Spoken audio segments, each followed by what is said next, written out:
दोस्तों, मैं अनिल आप सभी का आपके अपने चैनल में स्वागत करता हूं। मैं आप सभी को बताऊं कि आज मैं नाइन्थ क्लास के लिए पॉलिनोमियल का जिक्र करने वाला हूं। मैं आपको बता रहा हूं कि मैं प्रत्येक क्लास का पूरा सब्जेक्ट पढ़वाऊंगा, ये मेरा गारंटी है। चाहे जब तक हो पाए, अभी अपने लोग हैं, लेकिन ये चैनल मोनेटाइज हो जाने दीजिए, इसकी व्यवस्था हो जाने दीजिए, लाइव क्लास आने की व्यवस्था हो जाएगी प्रत्यक्ष ढंग से, सब चीज होंगे। मैं आपसे तो कोई डिमांड नहीं कर रहा हूं, मैं अपने सहूलियत के अनुसार, आपके सहूलियत के अनुसार दोनों काम देख रहा हूं। ठीक है ना? तो आइए देख लीजिए पॉलिनोमियल बहुपद क्या होते हैं। तो बहुपद जब बीजीय व्यंजकों को सामूहिक रूप से उनके घातों को आरोही या अवरोही क्रम में लिखे जाए और उनके घात, है ना, उनके घात ऋणात्मक नहीं हो, भिन्न नहीं हो, अर्थात कहने का मतलब एक पूर्ण संख्या हो, उनके घात क्या हो, एक पूर्ण संख्या हो, तो वो बहुपद कहलाएगा। बीजीय व्यंजक क्या होते हैं? तो बीजीय व्यंजक चरों और अचरों के संग्रह से एक प्रतिरूप बनते हैं, वो बीजीय व्यंजक कहलाते हैं। जैसे 2x, ये बीजीय व्यंजक हैं। 2 + x, ये भी बीजीय व्यंजक हैं। 3 + x, ये भी बीजीय व्यंजक हैं। x+1, ये भी बीजीय व्यंजक हैं। z+1, ये भी बीजीय व्यंजक हैं। तो आप कुछ भी करें, ये बीजीय व्यंजक हैं।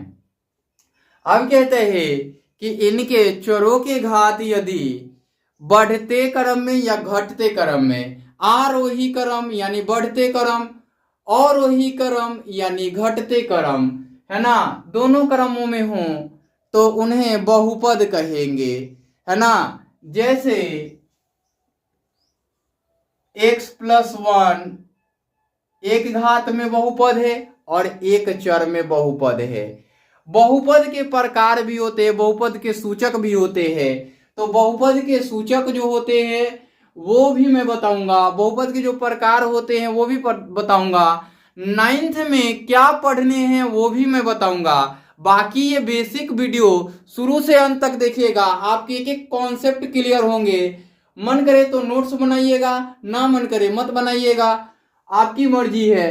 मैं तो कहूंगा नोट्स बनाइएगा तो आपको बेनिफिट होगा, कहीं जाना नहीं पड़ेगा, बैठे बैठे मिल जाएगा। तो बहुपद क्या होता है? बीजीय व्यंजकों के मतलब घात यदि आरोही या अवरोही क्रम में हो तो वो क्या कहलाएंगे? बहुपद कहलाएंगे। यदि बीजीय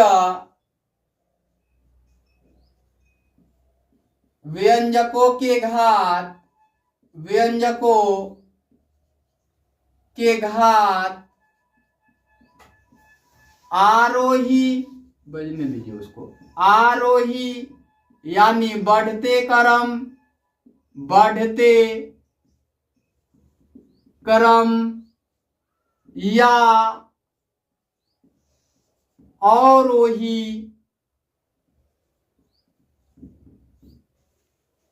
यानी घटते क्रम, घटते क्रम में हो,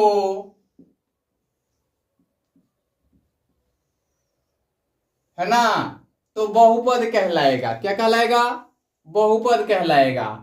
अब एक चीज समझिए कि बीजीय व्यंजक के घात आरोही या अवरोही क्रम में हो, हमें पढ़ना क्या है? नाइन्थ में द्विघात बहुपद पढ़ना है, एक घात बहुपद भी पढ़ना है, एक चर में बहुपद पढ़ना है ना, एक चर में बहुपद पढ़ना है। तो हम एक चर का ही जिक्र करेंगे, बाकी बहुपद के प्रकार जो होंगे, प्रकार यानी कि टाइप्स जो होंगे वो दो तरीके से होंगे।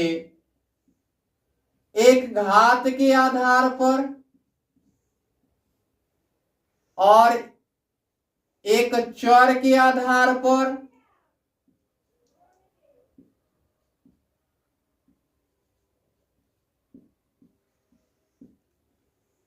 एक चर के आधार पर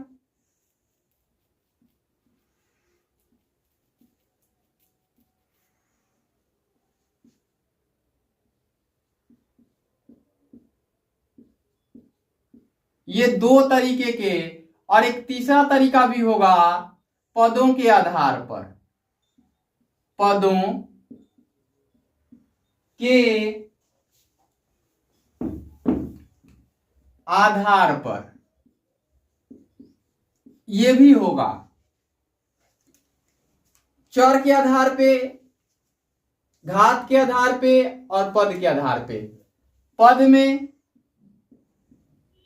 एक पदी, द्विपदी, त्रिपदी या चतुर्थ पदी या बहुपदी लिख सकते हैं, बहुपदी लिख सकते हैं। ये हमने आपको एक पदी मतलब मोनोनोमियल टर्म्स है ना, ऐसा लिख सकते हैं। त्रिपदी मतलब ट्राइनोमियल पद, वो लिख सकते हैं, टर्म्स लिख सकते हैं, है ना। चर के आधार पर एक चर में एक चर वाले,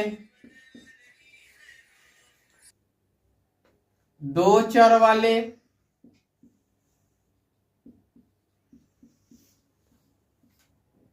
तीन चर वाले,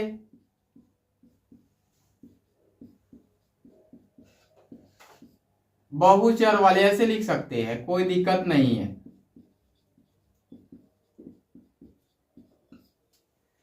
घात के आधार पर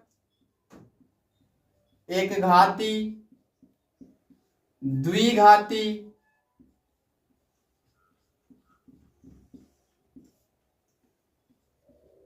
त्रिघाती, बहुघाती, चतुर्थ घाती भी लिख सकते हैं, बहुघाती, ऐसा लिख सकते हैं आप, ठीक है ना। अब मैं आपको बताऊं कि ये प्रकार हो गए, प्रकार तीन तरीके से बांट लिया आपने। अब मैं आपको बताऊं कि इसके जो प्रारूप होते हैं वो अब मैं बताऊंगा। तो देखिए, एक घाती बहुपद का जिक्र मैं पहले कर रहा हूं। एक घाती बहुपद यानी कि x हो गया, है ना, y हो गया, z हो गया, t+1 हो गया, ये सब एक घाती है ना। अब द्विघाती बहुपद क्या होएगा, x² + 2 x² + x + 2 ऐसा हो सकता है। अब एक बात मैं बताऊं कि ये त्रिघाती में x³ + x² + x + 3 ऐसा भी लिख सकते हैं। बहुघाती में मतलब कि x⁴n + x⁴n - 1 + x⁴n - 2 plus dot dot dot plus x⁴0 plus कोई भी नंबर लिख सकते हैं, बहुघाती हो गए। अब एक चीज ध्यान रखिएगा कि इनके प्रारूप क्या ऐसे ही होंगे, तो मैं आपको बताऊं कि ऐसे ही होंगे, लेकिन इनकी कुछ शर्तें होंगी। जब एक घाती बहुपद लिखना होगा तो ऐसा होगा कि ax लिखा होगा तो a 0 नहीं होना चाहिए, यहां a 0 के बराबर नहीं होना चाहिए। अगर इसमें कुछ भी लिखा हुआ है जैसे कि ax² + bx + c, तो यहां a 0 के बराबर नहीं होना चाहिए। त्रिघाती बहुपद यानी कि ax³ + bx² + cx + d, तो यहां a 0 नहीं होना चाहिए, ये सब शर्तें याद रखनी होंगी, ऐसा ये शर्त कहता है। कोई दिक्कत होगा तो बताइएगा। अब देखिए, हमें इसके बारे में सोचना है, एक चर में, दो चर में। तो जैसे कि ये x+1 और ये x+y, ये एक चर में है, ये दो चर में है।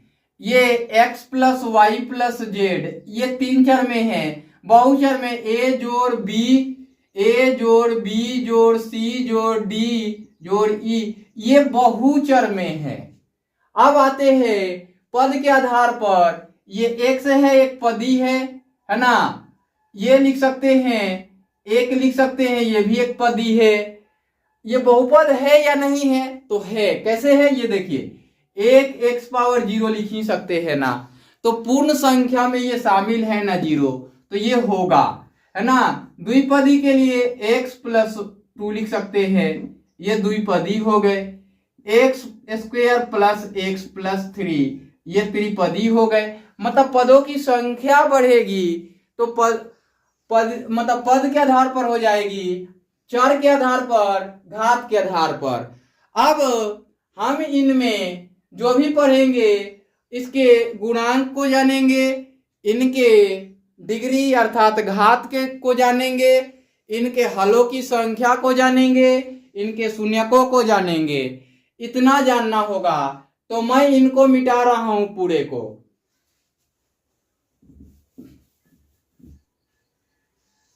चलिए आइए देखते हैं, इनके क्या जानने हैं, गुणांक जानने हैं, बहुपद के गुणांक, है ना, बहुपद के गुणांक जानने हैं। गुणांक क्या होते हैं?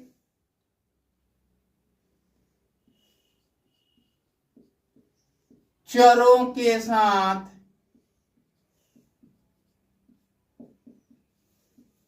लिखे गए अंक गणितीय मान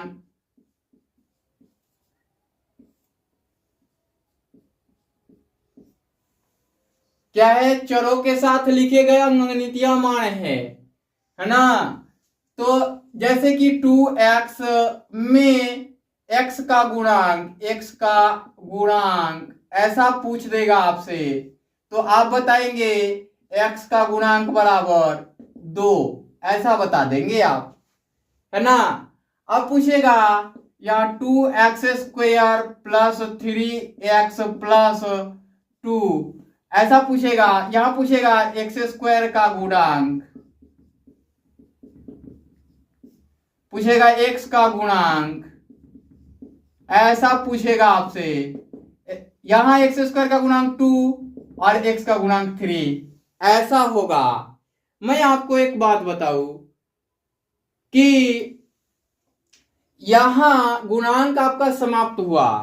अब आते हैं चरों के घात के बारे में, डिग्री के बारे में। ये कोएफिशिएंट कहा जाता है अंग्रेजी में, है ना, कोएफिशिएंट।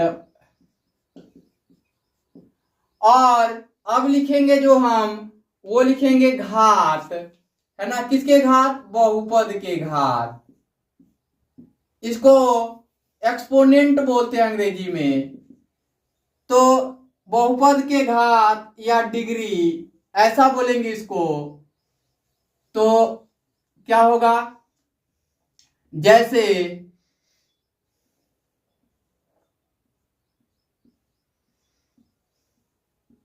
चरों के घातांक को, घात के अंक को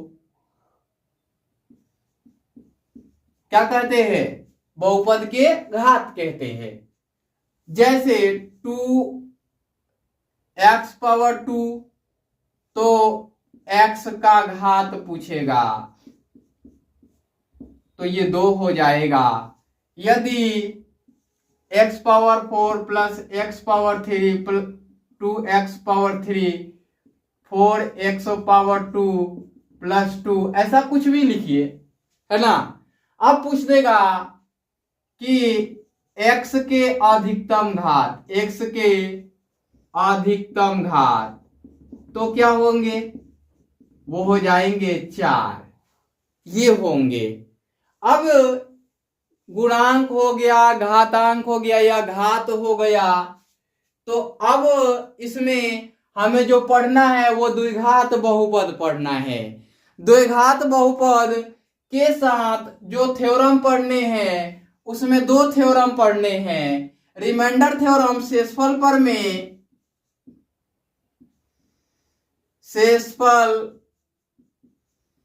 प्रमेय और एक गुणनखंड प्रमेय, यही दो प्रमेय आपको 9th में पढ़ने हैं, बाकी कुछ नहीं पढ़ना है ना। तो मैं आपको बताऊं कि शेषफल प्रमेय के लिए और गुणनखंड प्रमेय के लिए, गुणनखंड प्रमेय यानी दो टर्म्स को गुणा में लिखना, और शेषफल प्रमेय के लिए a बराबर बी क्यूब प्लस आर इस टर्म्स में लिखना है ना। जहां